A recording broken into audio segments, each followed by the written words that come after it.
Hello class. In the previous lecture we have seen what is the motorization and what are the effect of the motorization, that is the positive and the negative effect. So now in this lecture we will see what are the main negative effect of motorization which can be resolvable or for which the automobile engineer need to be work. So as an automobile engineer is our duty to minimize those effect, that negative effect of motorization, because as motorization is there, our duty or our responsibility will be increases, and what area we have to work, that we will discuss in this lecture. Okay, so these are the some negative effect I have put it in front of you, that is air and noise pollution. Okay, so as motorization is day by day increases, definitely air pollution and noise pollution are there. So here to minimize the air and noise pollution, we have to develop such a technology, and in that way we are working also. Okay, our industry are working also.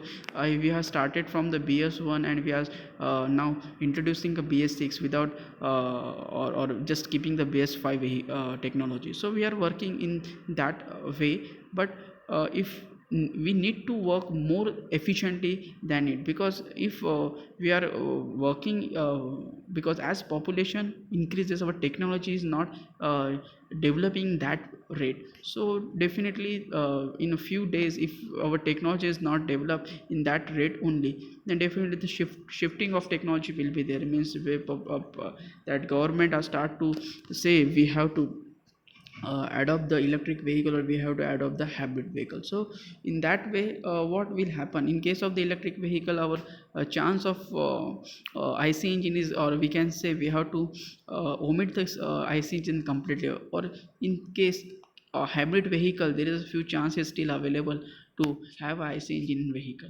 Okay, so to have that to minimize the effect of the negative effect of the motorization, we have to work on the air and noise pollution technology. After that, fuel consumption, over to resolve the problem of overconsumption. So we have to think to develop a more fuel efficient vehicle. Okay, fuel efficient engine, we have to develop a ultra light vehicle. Okay, as we can say ultra low emission engine, in that way we can say we have to develop a ultra low fuel consumption engine, we have to develop or we have to work on it. After that, accidental death, so to reduce the accidental death, we have to work on the active safety system, those airbags. Okay, that electronic brake distribution system, that after that electronic steering control system, all those on those active system, ABS. Okay, after that TCS are there, traction control systems are there. So to minimize the accidental death, we have to work on those technology.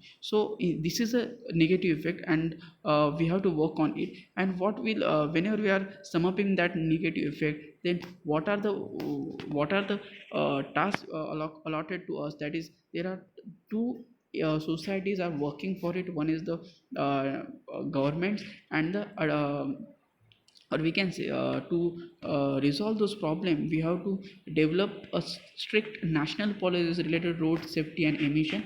And at the same time, as automobile industry or as automobile engineer, we have to do a advancement of IC engine. So these are the two solution which can use to minimize the negative effect of the motorization. So those three negative effect is in the hand of our automobile industry. Okay, so for to minimize those three negative effect, the government and the automobile industry are working together. So the what are the government footprint, how government are working for that. So we will see that one by one. The first one is the development of new emission norms and based on the rate of motorization. So the every time government are monitoring the rate of motorization, they are taking a rate of motorization by RTO department, they are sum upping, they are also planning or they are forecasting for the next 15 year what will be our rate of motorization. If you are going in that rate of motorization, then what will be the number of vehicle are available in India after the 15 years. In that way they are forecasting, or they are mapping the population of vehicle, okay, for the future. And on that way they are sum upping what kind of emission technology we need, or what will be the emission norms we have to need to be developed for the further 15 years. Okay, so all those things our government are doing, that is uh, road transport road transport ministry. Okay, after that make available the alternate fuel option. So uh, as we notice there are many fuels are available currently in the market to run the IC, like gases are there, like petrol are there, diesel is there. Okay, but if you look for the foreign country, they are also using alcohol, but right now in India we are only using a 10% ethanol in petrol. In case of the foreign, they are using a biodiesel, but in India we are not at all right now using a biodiesel. So those fuel are the biodiesel and ethanol are coming from the plants. Okay, so once those non-renewable sources are vanished, we have to shift it to the that renewable energy sources. So in foreign country they are using a biodiesel, they are using a 90% ethanol, but in India we are not promoting as such. So those things need to be done by government to promote the alternate fuel, okay, which are making a less pollutions. After promote the use of alternative fuel and respective vehicle via funding and subsidies. Even make available those vehicle to customer, it is not what we can say a task is government task is finished. They have to also promote to sell those vehicles to customer by giving a subsidy. Like we can see in case of the electric vehicle, very few electric it is available right now, electric vehicle is available in Indian market, but very few vehicle we can observe on the road, observe on the or we can see in our nearby roads. Why it's so? Because no one are ready to buy a electric vehicle, because after 15 years there may be a problem of or chances to replace a battery, and that cost will be too much. So no one are ready to purchase electric vehicle due to such reasons. So to cope up that problem, government start to give a subsidy on the electric vehicles. They are try to promote the electric vehicle. Okay, so some kind of subsidy are organized by government in order to sell out, or in order to promote the sale of that electric vehicle. So this is one of the government footprint to minimize that negative problem. Okay, after strict traffic rules development and the enforcement. So as I told you, after the 15 years the registration is expired for particular vehicle due to the aged technology, due to the old technology, or due to the reason of unfit of that vehicle.